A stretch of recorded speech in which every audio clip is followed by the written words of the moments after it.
All right, so as I said, I'm Dan Snyder-Nerp. I'm the Terrestrial Invasive Species Manager at CRISP, the Catskill Regional Invasive Species Partnership. I've been working at CRISP with invasive species in one way or another uh, for about the past 10 years. I got my start in invasive species in the National Park Service in West Virginia at New River Gorge. And today we'll be talking about identification, management options, and winter surveys that contribute to research efforts and management efforts for spotted lanternfly and beech leaf disease as part of the kickoff for National Invasive Species Awareness Week, which runs through this coming Saturday.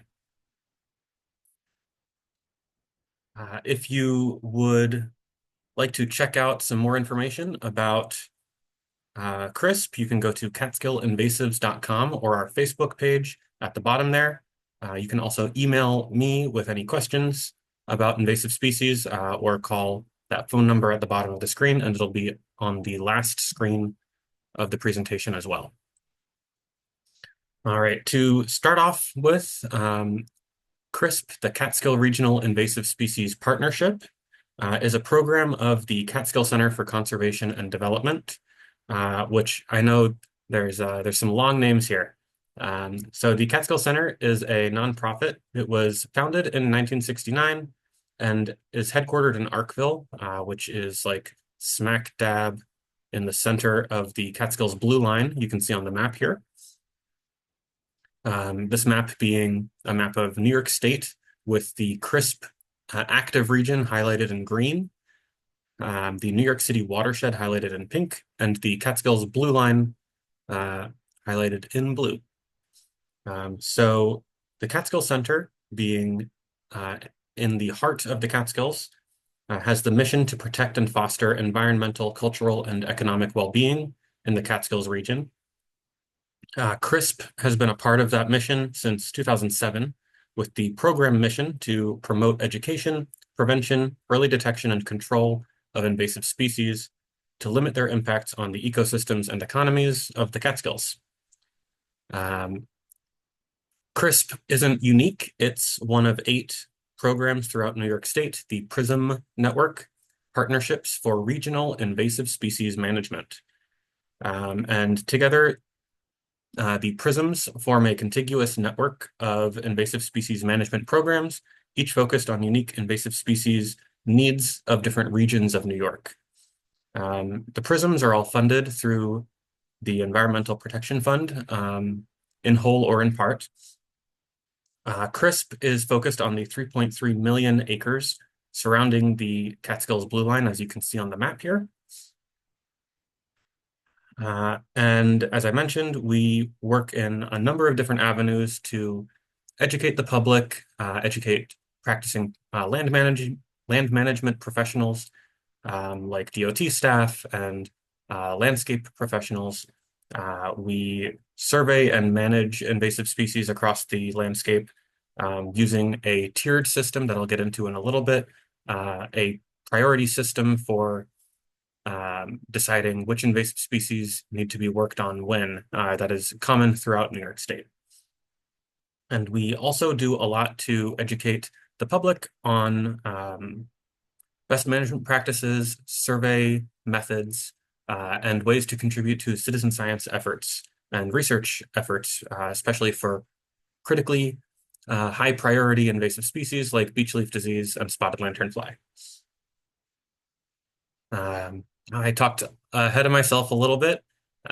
Here is the contiguous PRISM network, Partnerships for Regional Invasive Species Management. As you can see, CRISP is sort of mid-state New York. We are not the largest and we're not the smallest PRISM. And we are about 70% forested in CRISP. Every PRISM, of course, has different invasive species pressures, different regional needs, different funding priorities, but we all share the same goals in terms of surveying for and reducing the impacts of invasive species in New York. All right, so I'm going to get into here the invasion curve, which basically defines the prioritization of invasive species In New York, this prioritization system goes from tier 1, tier 2, tier 3, and tier 4. Um, Basically tying the priority of management to the time since first introduction and the area infested by that particular species across a given landscape. So this invasion curve and priority system works at the state level. You can apply it at the regional level. So CRISP has a tier priority, and New York State has the same species, but prioritized a little different across the whole state. You can also apply this prioritization system to a municipality, to a neighborhood. It's really, really flexible and uh, pretty accurate in terms of prioritizing where you're going to get the most return for your investment of time, labor, and funding money for controlling invasive species. We do some more in-depth trainings about the tier system and planning invasive species management projects throughout the year as well, all free.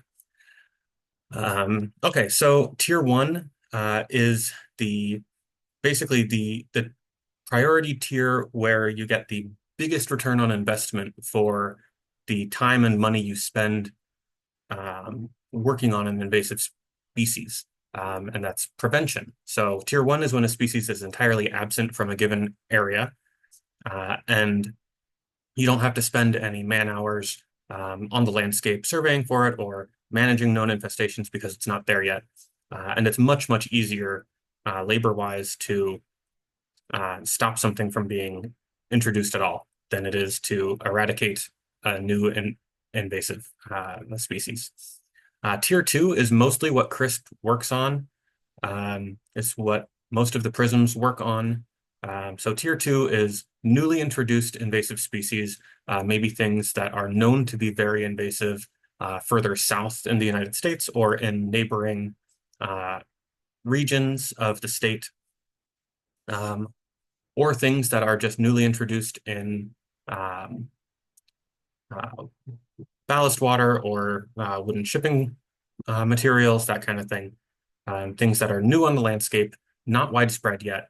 And so with a little bit of effort, it might be possible to actually remove it from this landscape where it's newly introduced to. So things like mile-a-minute vine, Japanese angelica tree, giant hogweed in the CRISP region, at least, is tier 2. And things like hemlock woolly adelgid or Japanese knotweed are more widespread and so have moved down the tiers priority system. Tier 3 is a lower priority for management. Unfortunately, it's also about when the general public starts noticing this new plant popping up in the wild landscape because it's just getting more common now. And it's much harder to deal with a tier 3, sorry, than it is a tier 2. A lot more labor investment, time investment, and money has to go in to a management project for a tier 3. Not that it's hopeless. With a good strategy, good management practices, and a good plan, you can absolutely successfully eradicate a tier 3 from a given region. Although usually at tier 3s, the strategies are not eradication, they're focused on containment, as this graph says, or maybe suppression to slowly shrink the known populations down over time. And then tier 4 is when an invasive species has just spread well beyond regional invasive species management potential for addressing it. Things like Japanese knotweed, things like multiflora rose, Japanese barberry, oriental bittersweet are in this tier where they're so widespread across the region that you really need to focus your priorities. If you're going to manage the species, you need to focus it on a small contained project like a park where there's lots of visitorship, and so there's lots of potential for people coming into the park to move Japanese barberry fruits out of the park and create new satellite populations elsewhere. So you remove the barberry from the park, and you reduce that possibility of new satellite populations. You can't address it on the region-wide landscape without something like a biocontrol coming in and spreading naturally and increasing its population with the invasive species population. So today we're going to be talking about some high priority species, spotted lanternfly and beech leaf disease. I've talked ahead of myself again.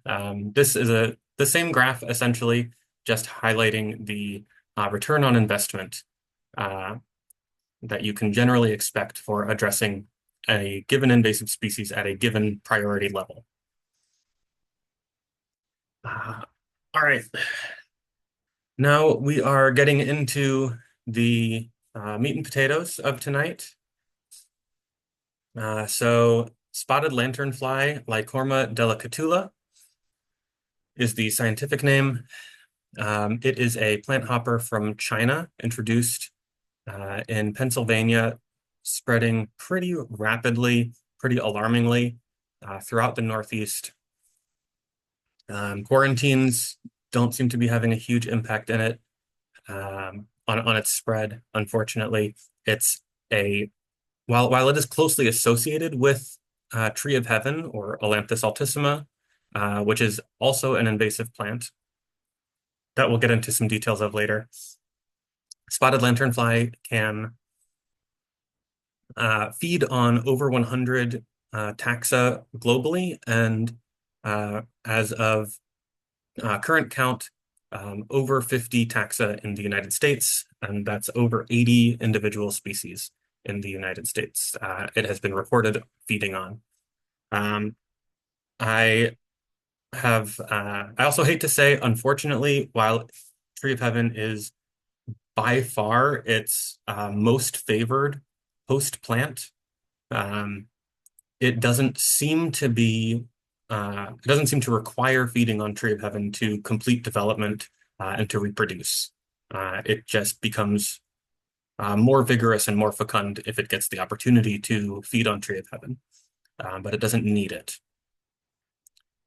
When spotted lanternfly was first introduced to the United States, there was a lot of alarmist reporting and language, which, at the time we didn't know much about it, and it feeds on so many different species, and the impact on vineyards was so readily noticeable that it really did seem like a potential catastrophe. Spotted lanternfly reproduces in huge numbers. It congregates in huge numbers. It lays its eggs cryptically, way high up on tree branches, underneath rocks, fallen branches, on guardrails, on the bottom of cars, and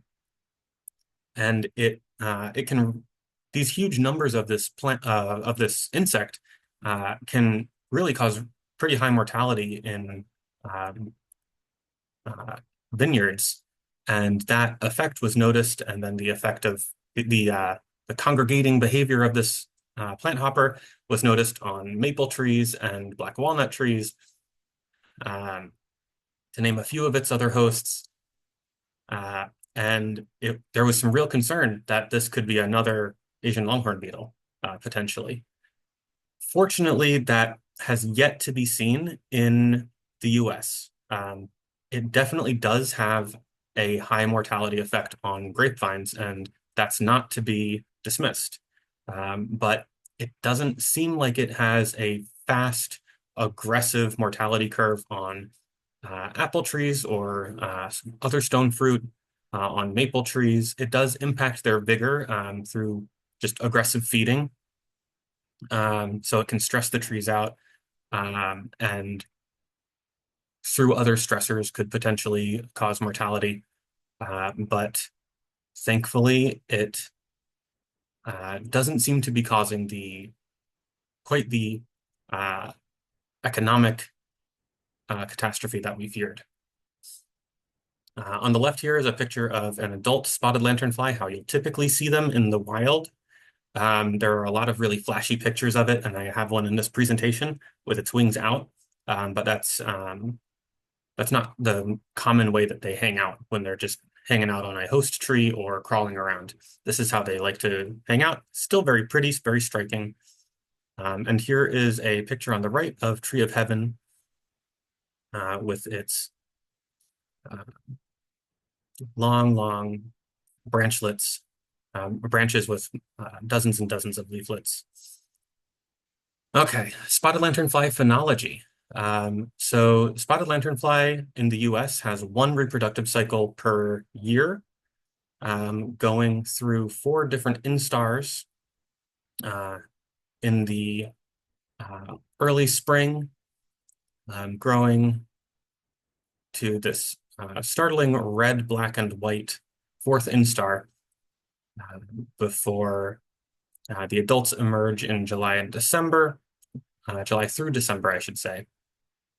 The adults are active through the first hard frost, essentially. Pretty alarming with what we're seeing with how warm Decembers have been getting. Um, I know I was seeing them really, really, really late into the year last year on some of our traps. And then they lay their eggs, and their eggs are actually, as cryptic as they lay them, they are pretty visible and um, fairly easily surveyable throughout the winter months. It's even in some ways easier with leaf off. And yep, so I've just circled the egg masses here because that's primarily what we're going to be focusing on with the winter surveys. All right, so the biology of spotted lanternfly. As I said, one generation per year, laying eggs on any like smooth, hard surface. They're particularly attractive to large vertical objects. So primarily they'll lay their eggs on tree trunks, tree branches, but they'll also go for the sides of houses. Their egg masses have been seen on the undersides of cars, um, under on the bottom of rocks, fallen tree branches and logs, sides of stumps, all kinds of things. And they absolutely don't take long to lay their eggs either. Um, if you're going through an area with a heavy spotted lanternfly infestation in the winter months, like October, November, into December, um, and you stop for 30 or 40 minutes, it's possible you could be leaving with a lanternfly egg mass, um, which is pretty scary. For me in particular, I have to drive right through Pennsylvania to get to see my family down in Maryland. It's always a little nerve-wracking making that trip with the lanternfly around. So spotted lanternfly have the piercing proboscis that penetrates the tree bark to feed directly on the sap. And that does stress the trees out. It does deprive the tree of some nutrients. But it seems like in most species, it's a stress contributor and doesn't cause direct immediate mortality. The nymphs and adults both exhibit really, really strong climbing behavior. They love to climb up and down the trees daily, up and down front decks, sides of houses, you name it. The adults really don't like to fly. They're not strong flyers. They crawl a lot. They explore, which also feeds into some of the trapping and survey methodologies we'll talk about a little later. Another thing, another impact for the lanternflies is they excrete honeydew, which falls to the base of the trees or on top of whatever they're climbing on, be it a playground or a sidewalk. And this euphemistically named honeydew is their droppings and can grow sooty mold and other funguses, which can impact human uh, lifestyles by attracting insects and can also impact the health of trees. As I mentioned, the lanternfly feeds on over 80 plants in the United States. And while they are strongly associated, and the adults in particular really favor feeding on Tree of Heaven if they can find it, they don't require it to reproduce. Although, as I said, the fecundity and vigor of the lanternflies is higher when they do get a chance to feed on Tree of Heaven. All right, so identification of these little guys. We've seen this picture before. They are about an inch to an inch and a quarter long. This is primarily how you're going to see the adults hanging out. They like to hang out on the like near the base of the branches of the leaflets, sorry, of or the base of the leaves of Tree of Heaven. Not like out near the leaflets, although they will hang out at the like the boles where the branches meet the trunk, that kind of thing. And you'll almost always see them with their wings closed like this. If you go in to poke them or bother them, they have a really, really strong startle response where they'll fling their wings out like this and they'll basically jump off and play dead. Um, it's a kind of a warning coloration. The Tree of Heaven has a really, really pungent smell. And basically that like mild toxicity is passed on to these guys. And so as part of their um, frightened behavior, they also show off their bright colorations to warn off anyone from eating them. But you'll almost never see them like this unless it's like on display or a picture like this, or you've bothered one pretty directly. And then here are pictures of a second and a fourth instar spotted lanternfly. They're pretty small. They're like half an inch or smaller as the instars get younger, although they are still fairly noticeable. And it was mentioned on the slide, but I didn't explicitly say it. All of the instars and the adults can co-occur in an infestation. So in August, you can see third and fourth instars and adults hanging out on the same trees right next to each other. That's not at all uncommon.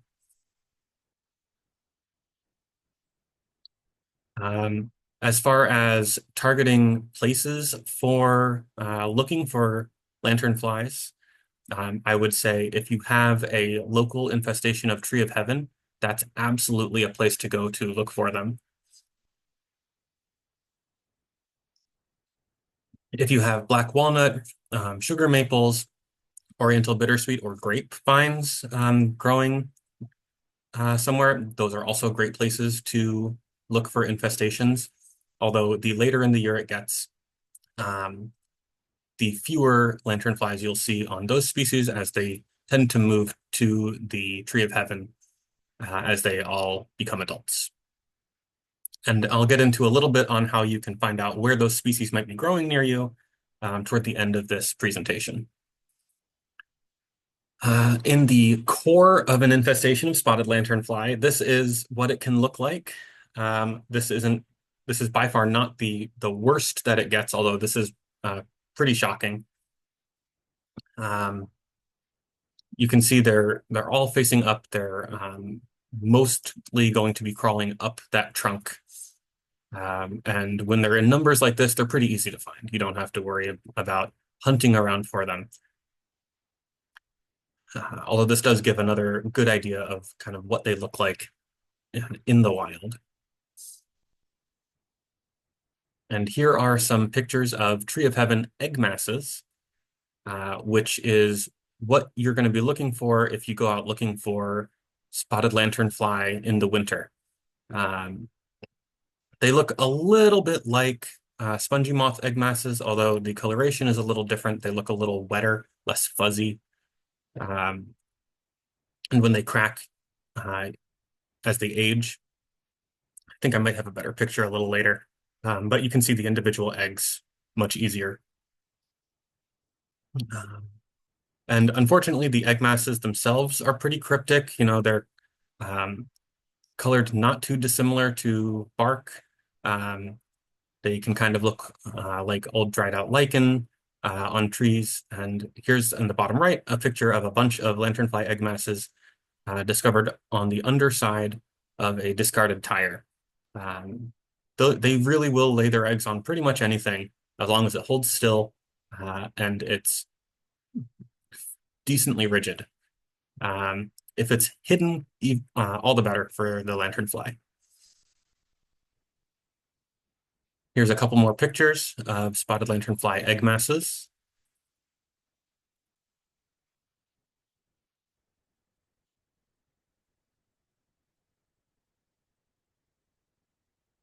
And surveying for spotted lanternfly in the winter is pretty easy, as I mentioned.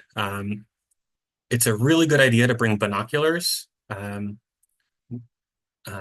to really get a good look at the underside of the higher up tree branches, the trunk of trees higher up. Um, you should try to bring a phone or a camera with you to get a picture if you find some. Um, if you have a phone, you should download a survey app of your choice, whether that's iNaturalist or IMAP Invasives. Although I will say, um, IMAP Invasives is the official database for invasive species data in New York, and it's as free and easy to use as iNaturalist.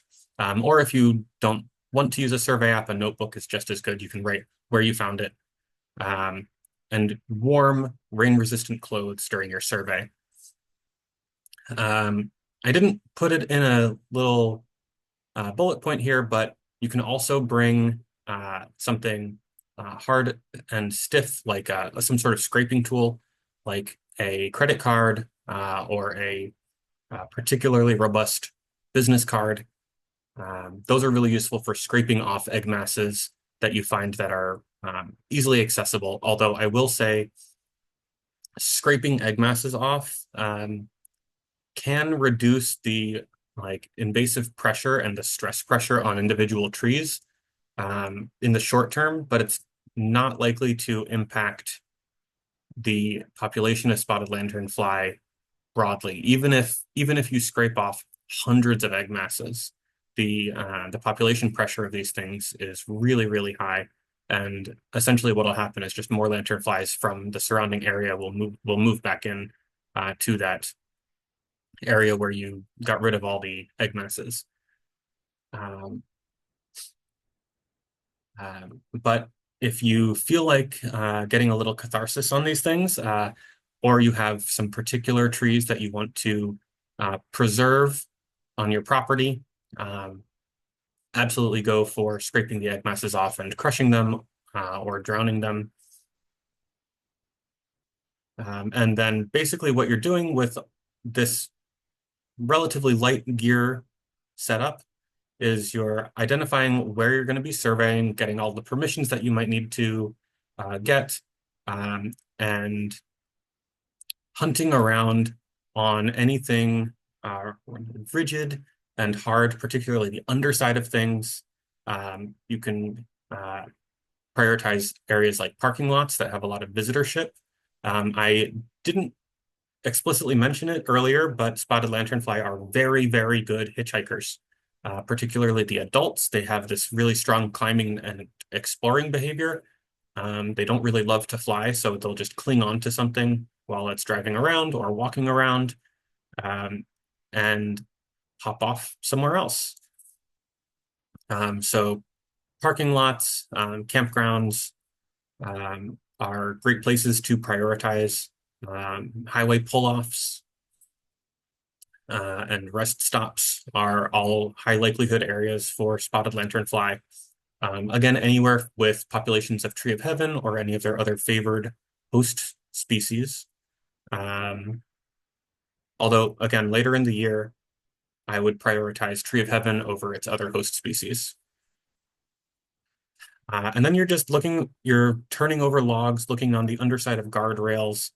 on the underside of street signs, using your binoculars to look higher up, maybe on the sides of high structures or um, high up in the trees to look for those egg masses. When you find one, grab a picture um, and put the location in your survey app or note where you found the egg mass and how many you found in your notebook. Um, and when you get home, report it. I would report it through um, IMAP Invasives as my preferred app, which you is free and easy to make an account. They don't spam you with emails. They want people to use the database because the IMAP Invasives database actually informs the management that groups like CRISP and DEC uh, and DEP do every year. So you can make a free account. It takes like maybe 30 seconds to input an observation for where you found the spotted lanternfly egg mass. If you have a picture, that's all the better. Um, and that's it. Uh, Surveying for lanternflies in the winter is pretty straightforward, generally speaking. As far as looking for areas with spotted lanternfly, um, all the counties in blue on this map of where spotted lanternfly has been located either as lone individuals or as reproducing infestations can start to help inform you about where you can target for early detection surveys.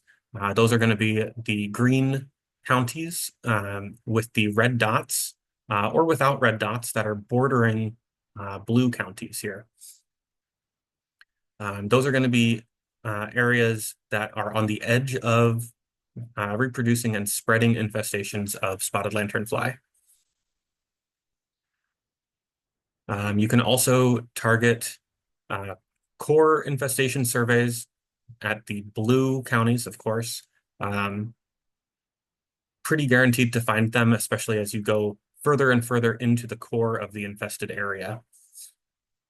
Of course, this map is still pretty low resolution, pretty zoomed out here, so it's not like you can go anywhere in Ulster County and find spotted lanternfly. And there's other tools to narrow in more fine-grained.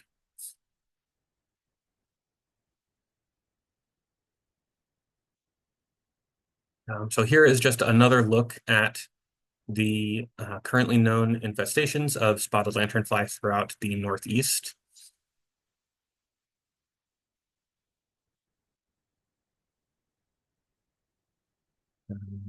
And I'll say the other tools that you can use to target areas for surveys are iNaturalist and IMAP Invasives, which I will get into at the end of this presentation. And I have to talk fast. I still have beech leaf disease to get through. All right, so I mentioned Tree of Heaven is the preferred host for spotted lanternfly. Tree of Heaven, Alanthus altissima, is a pretty distinctive characteristic tree. It's all over the place. It was widely planted as an urban street tree because it's super, super hardy. It's really hard to get rid of. It can bounce back from herbicides, from being burned, from being cut. It's a really, really resilient species. And so it's great for high stress conditions like urban centers, roadsides, like sidewalk plantings, that kind of thing. Unfortunately, it's also invasive. And double unfortunately, it is a really great host tree for spotted lanternfly. Tree of Heaven has this like cantaloupe bark, these big leaves with lots and lots of oppositely grown leaflets with little like thumb mittens at the base of each leaflet. And the little thumb in the mitten has a gland that produces a like volatile, stinky compound that I think smells a little bit like rancid peanut butter, although some people have said it tastes like, it smells like bad tuna fish. Um, And the female trees of heaven get these big clusters of seeds uh, later in the year, and that makes them very, very distinctive. All right, so tree of heaven. We won't spend too much time on this. Um, I'll just note that it does look a lot like um, our native sumac trees. And so if you are in doubt, especially with the young ones, look for those little glands that you can see the glands at the bottom of the leaflets on the bottom right picture here. Look for those and break some foliage and give it a smell because that'll tell you real quick. So Tree of Heaven grows fairly tall, 80 feet tall. It's got that light gray bark with the cantaloupe-looking fissures. Those pinnately compound leaves with the long, thin leaflets. And you'll see this pretty much everywhere there's human disturbance, especially along major highways and roads. They love to pop up. They're great at surviving high stress, high salt conditions where other plants balk. Um, yeah, so here's the map of Tree of Heaven as IMAP Invasives understands it. Um, it's probably underrepresenting the extent of Tree of Heaven pretty significantly. And there's a number of reasons for that. You know, it's a common tree. Not everyone knows it's invasive, although I'm sure a lot more people know it's invasive now, thanks to the spotted lanternfly co-association. Um, the amount of people reporting to IMAP invasives, there's a number of reasons the database is underrepresenting what we really see. Um, but basically, on this map, the size of the orange circles in these little hexagons represents the relative number of infestations of a given species reported within that hexagon. So you can see south of Kingston here and down to Poughkeepsie, there is quite a big concentration of Tree of Heaven. And as we move west into the Catskills, we see less and less Tree of Heaven. And north into the Catskills, we see less and less Tree of Heaven. And you'll see we have this neat little corridor of Tree of Heaven down along Route 209, the southeast border of the Crisp region. As I said, Tree of Heaven loves to follow human disturbance, highway corridors, um, city centers, that kind of thing. Okay, spotted lanternfly management options. Unfortunately, this can be a little bit of a downer. There are things that are effective at killing spotted lanternfly, but because of the highly mobile nature of the early instars of the adults, um, the large scale impacts of most of these management options are pretty minimal. Um, insecticides work really, really well at protecting individual trees. Bifenthrin, dinotefuran, imidacloprid are systemic insecticides that stick around inside a tree and kill any bugs that feed on it. Very, very effective at protecting that tree that's been treated with the insecticide, but the effects are very local. As I mentioned, when you kill a lot of these insects on a local scale, there's still all the thousands and thousands and thousands of them in the surrounding area that just move into that area that now doesn't have the competitive pressure from the ones that died. So this is a very good strategy for protecting particular plants, but it's not a good strategy for large-scale regional management of the spotted lanternfly populations. Insecticides like this are available, some of the formulations are available as injections into the trunks of a tree or a spray on the bark of a tree. So there's different application methods that are slower or faster uptake into the tree, have more or less risk of drift onto neighboring trees, that kind of thing. And if you go to NYS, if you Google New York State pesticide applicator database, you'll go to the URL that I can't quite remember off the top of my head. And that is a really good way to find pesticide applicators active in your counties. Um, so the next management option here is survey traps. Bug barriers, circle traps, sticky traps are all very, very good survey tools. They're also they're pretty good at reducing the local populations of lanternfly. As you can see on this gigantic sticky trap in the bottom right picture, um, that's easily hundreds of adult spotted lanternflies caught in the glue on that sticky trap and dead or dying. Um, Unfortunately, the same thing I mentioned about the insecticides holds true here. Um, it is affecting the local population, but it's not affecting the larger infestation much.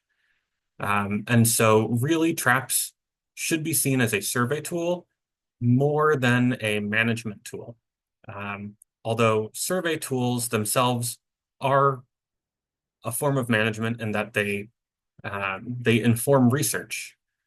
Um, uh, I will also say sticky traps, like the one in the bottom right, work very good, but what we found when we were first deploying them is that they have a lot of bycatch. So you catch things that aren't the lanternfly. You can see there's flies on the sticky trap.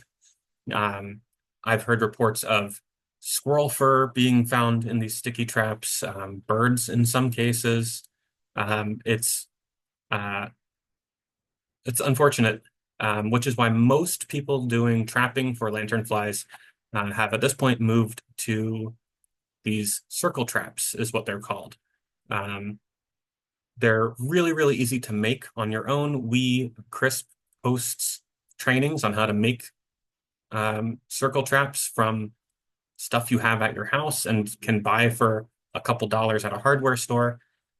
We also have some pre-made circle traps that we put out every year and are happy to work with people and provide to people who are interested in having a circle trap or a few circle traps uh, in their neighborhood.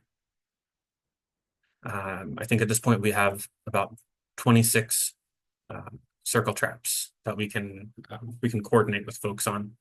They're very, very good at catching spotted lanternfly. Sometimes they'll catch wasps. I've seen a grasshopper in one of them once, but they're really targeted at that climbing behavior of spotted lanternfly, where the mesh basically wraps around the trunk of the tree and folds over itself, funneling the lanternflies up into the bag. And the way this little plastic funnel is made, the lanternflies they can crawl in, but they cannot physically crawl out without hurting themselves.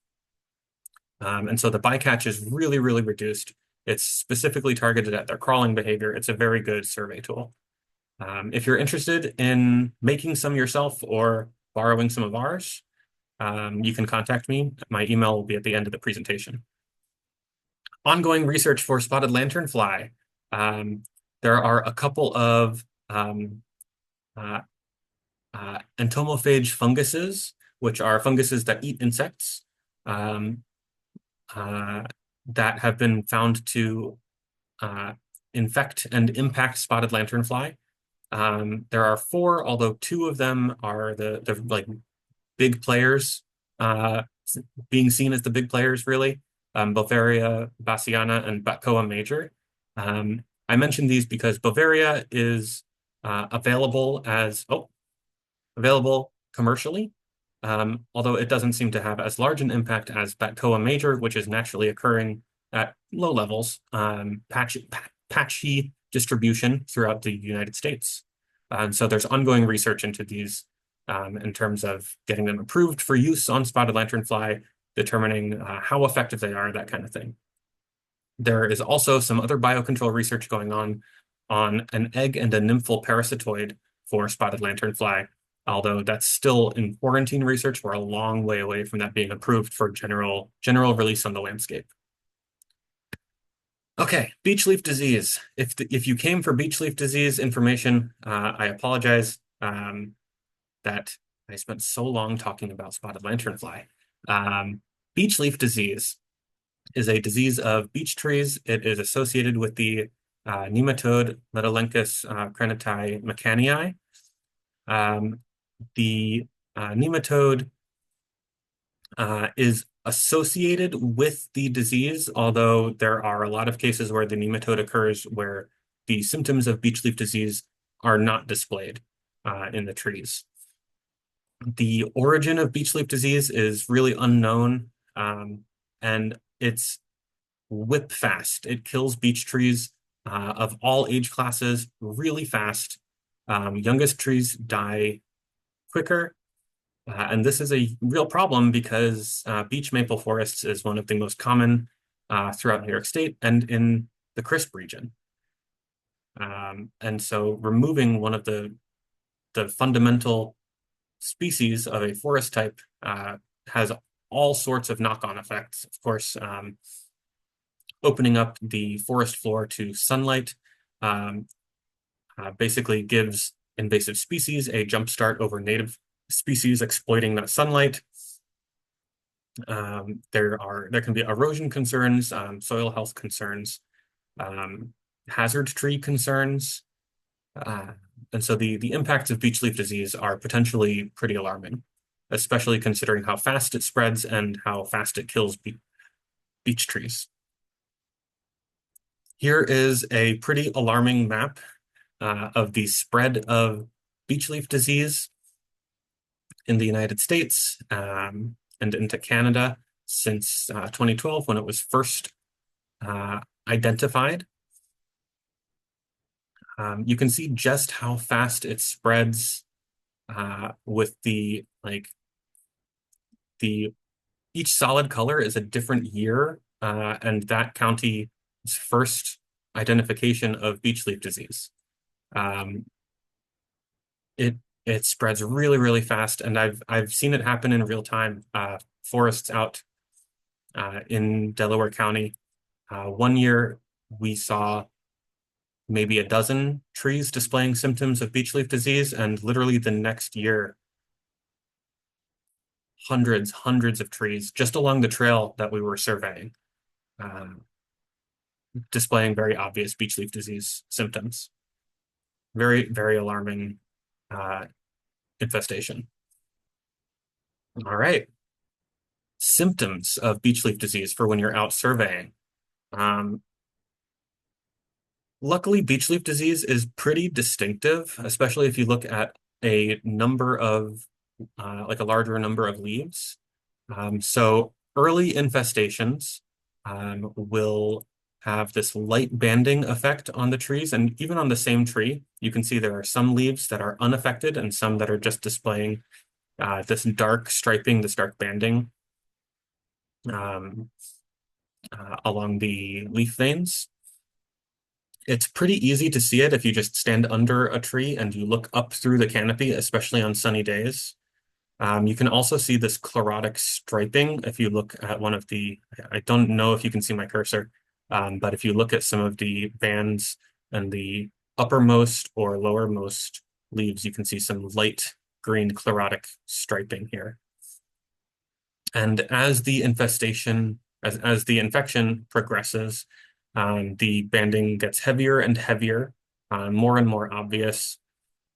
You can see less chlorotic banding and more just heavy, dark striping.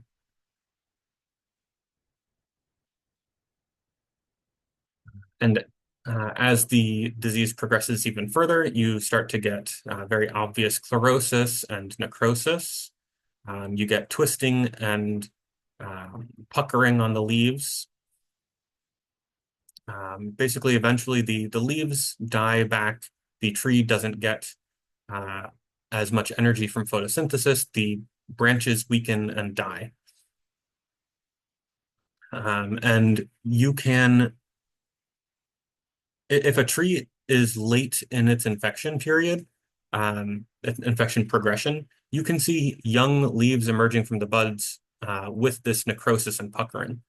It's not the case that the leaves themselves, the young leaves come out and go through the whole light banding, heavy banding, necrosis progression. They can come right out and look just like this.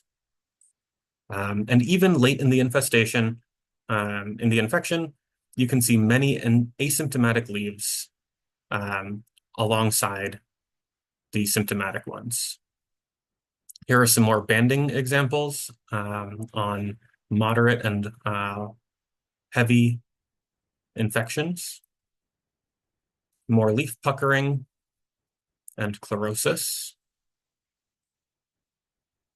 some deformed leaves, more chlorosis, more necrosis here.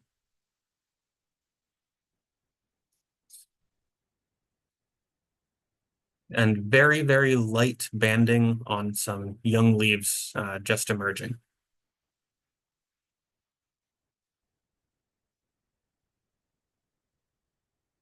Um, but this presentation isn't just about late spring, early summer. This is about fall and winter surveys. And fortunately, the banding is very obvious even on fallen beech leaves. So in the fall and early winter, when there's no snow on the ground, it's very easy to just walk through a forest and look up or look on fallen leaves on the ground and look for this banding effect. Similar to spotted lanternfly, if you find this kind of banding or the puckering or necrosis, grab a picture, note where you are, and report it on IMAP invasives. That information will filter up to, well, the IMAP invasives database is run by the New York State Natural Heritage Program, but those observations of lanternfly and beech leaf disease get filtered over to the Department of Environmental Conservation, to other research groups that are looking into best possible management methods for these species. As far as management, right now there is no real way known to deal with the disease with 100% certainty. There's no official method for managing it. The best we can do is support ongoing research through surveys, basically extent surveys, identifying areas that have not yet shown infection of beech leaf disease, going out there surveying for it and reporting it. As I said, known occurrences are monitored by DEC and research agencies, and they really, really depend on these reports. So if you find some beech leaf disease or some lanternfly egg masses this winter, take photos of the egg masses or the symptoms of the disease and report them on IMAP invasives. And of course, as with any forest pest, don't move firewood more than 50 miles from its source or from areas that are known to be asymptomatic for beech leaf disease. All right. Just some little bit of information about IMAP invasives. As I mentioned, IMAP invasives is the official invasive species information database for New York State. It is actually a global database, so you can get information about invasive species from other states through IMAP invasives for other countries. And IMAP invasives in New York is run by the New York State Natural Heritage Program, and informs all sorts of research and management organizations and agencies in the work that they do. This is a little clip of what IMAP invasives looks like when you really zoom in. You leave those orange circles and hexagons behind, and you get little green dots and little pink dots for individual observations that people have uploaded. Green essentially means a state expert has looked at that observation, looked at the photo associated with it and said, yes, that's been identified correctly. Pink is an observation that hasn't been able to be confirmed. Not misidentified, just not able to be confirmed. So maybe the photo is blurry or there's no photo associated with the observation. As I said, it supports the PRISMs, it supports research groups like Cornell, it supports the DEC, and it's free to use. Really, really easy to hop on there and make an account. It's as simple or as fine-grained and detailed as you want to make it, you can literally just say, I found this species at this GPS point, and here's a photo, and upload that. Or you can get really, really detailed into drawing like polygons on a map and saying percent cover for an invasive plant. It really supports a lot of levels of time investment. I will say the early detection email alerts here are something you sign up for. You don't get emails from IMAP invasives just for signing up. They don't spam your inbox or anything like that.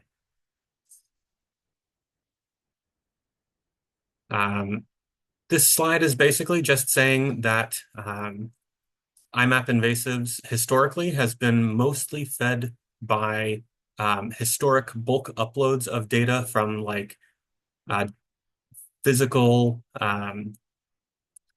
research records that have been digitized and uploaded to IMAP invasives. And basically, as of 2018, IMAP invasives is being fed new data more and more by people using the app, citizen scientists, researchers, that kind of thing. And as I said, the species identification for every observation is reviewed by state-recognized taxa experts for correct identification. And so when you see a green dot on IMAP invasives, you can be pretty confident that that dot is actually the species it says it is, and isn't some misidentification. Here's the website. You go to nyimapinvasives.org. There's the login button, which will also take you to the create an account button. I really encourage you to make an account if you don't already have one. Here's the main page of the map where you can pan and zoom just like on Google Maps. You can filter records by species, by geography, by date, by person who uploaded it. Although if you upload something, you can also choose to like anonymize your information. And of course, when you make an account, you don't have to put your real information in your account. This slide is basically just saying IMAP Invasives has a number of ways to interact with it, whether on your phone through an app or through web browsers. And it will give data to you in a number of different ways through the map, on the websites, through email alerts if you sign up for it, or through something called web map services if you're a geographic researcher. And for IMAP invasives, I really, really encourage everyone to take photos when they take an observation with it, and try to make sure you get good photos that are crisp, in focus. It really, really helps if you put a sheet of paper or your hand behind whatever you're trying to get a picture of, because those state-recognized taxa experts rely on these photos to mark an observation as green, as confirmed. And especially for things like beech leaf disease and spotted lanternfly, we really, really want to be confident about where they are. All right. 2 minutes over time. Not so bad. Sorry about the whirlwind there at the end. Thanks for coming. If you have any questions, I'm happy to answer them, or you can email me at dsnyder-nerp@catskillcenter.org. Or you can go to our website. We have a ton of really great information about all sorts of invasives, native ornamental options, ongoing research efforts on our website at catskillinvasives.com.